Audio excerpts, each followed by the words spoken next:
Teacher talking sports with those who do how we live. And let's continue the MLB Mount Rushmore series I've been doing, where I name who I believe are the four best players in each decade. I started with the 2010s.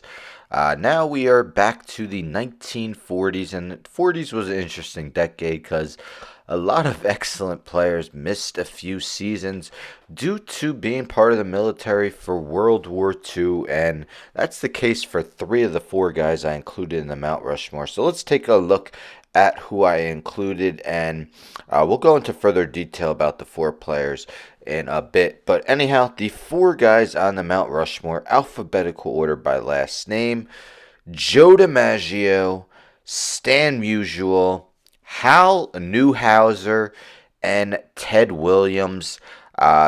Maybe the toughest guy to leave off, Bob Feller. It was really, which starting pitcher would I include, Feller or Newhouser? Newhouser just, had more, pitched more, had something like 70 more starts than Feller for the decade, something like that. Guy like Ralph Kiner, if he had played the whole decade, would have been in much stronger consideration, but he's definitely an honorable mention, as well as Lou Boudreau and Johnny Mize, to name a few. But let's get into it. Let's look at the four guys I did choose to be on the 1940s Mount Rushmore, starting with Joe DiMaggio. So DiMaggio was in the military service from 1943 to 1945, so he played 7 seasons in the 1940s. During that time, DiMaggio batted .325 with a .972 OPS, 162 OPS plus, 180 homers, 786 RBIs, 684 runs scored, 450 walks compared to 183 strikeouts. DiMaggio won 2 MVPs in the decade, 1941 in 1957. He also had MVP finishes second, third, seventh in the decade. He batted over 306 of his 7 years, including winning a batting title in 1940, 3 seasons where he had over a 1,000 OPS, 2 seasons where he led the league in RBIs, 155 in 1948, also led the league in homers that year, 4 seasons of at least 100 RBIs, 3 seasons of at least 30 homers, 3 seasons of at least 100 runs scored. DiMaggio was a good defensive center fielder as well, and his Yankees won 3 World Series while he was playing, and he hit 3 homers in total in those World Series. Joe DiMaggio, the first member of my 1940s Mount Rushmore. Next, let's go with Stan the Man, Stan Musial. So Musial didn't play in 1945 due to being in the military, and his first season was 1941, although he played just 12 games that season. But during his time in the 1940s, Musial batted .346 with a 1,005 OPS, 172 OPS plus, connected on 146 homers, had 706 RBIs, 815 runs scored, 302 doubles, 108 triples, 565 walks compared to 199 strikeouts. Musial won 3 MVPs in the decade, 1943, 1946, and 1948. Also had finishes second, fourth, and 12th. Musial won 3 batting titles, batted over 300 every season that he played in the decade, led the league in on-base percentage 4 times, slugging 4 times, OPS 4 times, OPS plus 4 times, 131 RBIs, led the league in 1948. One of 3 seasons where he had at least 100 RBIs. In 1948, 39 homers. 1948, 39 homers. 1949, 36. 4 times led the league in triples. 7 seasons where he had at least double digits. 5 times led the league in doubles. 2 seasons of at least 50. And 5 times led the league in hits. 4 seasons of at least 200 hits, twice led the league in runs, part of 6 seasons where he had at least 100 runs scored.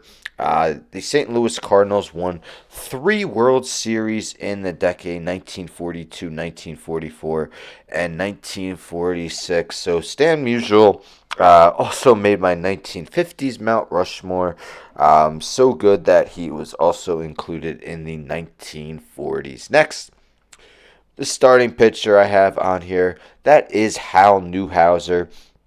So Newhouser actually did play all 10 seasons in the decade from 1940 to 1949.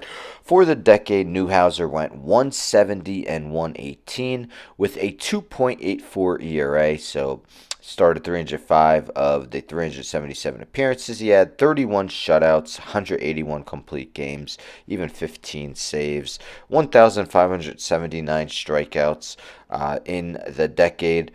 So Newhouser won back-to-back MVPs in 1944 and 1945. Now, this decade was pre-Cy Youngs and also pre-Gold Gloves. So from now on, you're not going to hear me mention anything regarding that. But anyhow, he also was the runner-up for MVP in 1946 and finished ninth in 1948.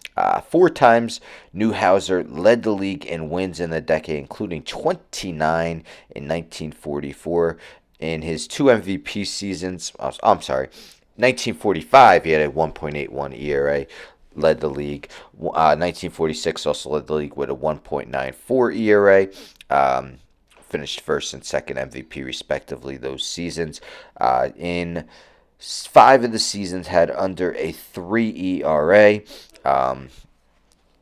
Twice led the league in complete games, 29 in 1945, also led with 8 shutouts, once led the league in innings pitched, twice in strikeouts, 2 seasons with over 200 strikeouts. The Detroit Tigers won the World Series in 1945, which was one of Newhouser's MVP seasons. He is the 3rd member of the 1940s Mount Rushmore, and another repeat we're going to end with because Teddy Ballgame, Teddy Williams, was also part of the 1950s Mount Rushmore, part of the 1940s as well, and that's with 3 seasons in the military from 1943 to 1945.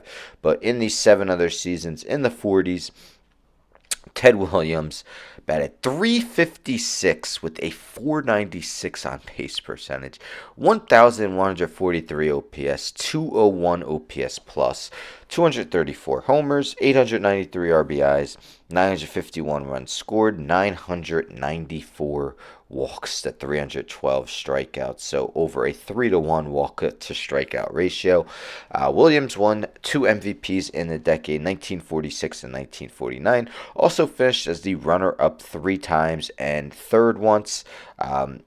Had 4 seasons where he won a batting title, including 1941 when he hit .406. Led the league in on-base percentage 7 times, slugging percentage 6, OPS 6. Led the league in homers 4 times, 43 in 1949, and had 5 other seasons of at least 30. Led the league in RBIs 4 times, had over 100 RBIs in all.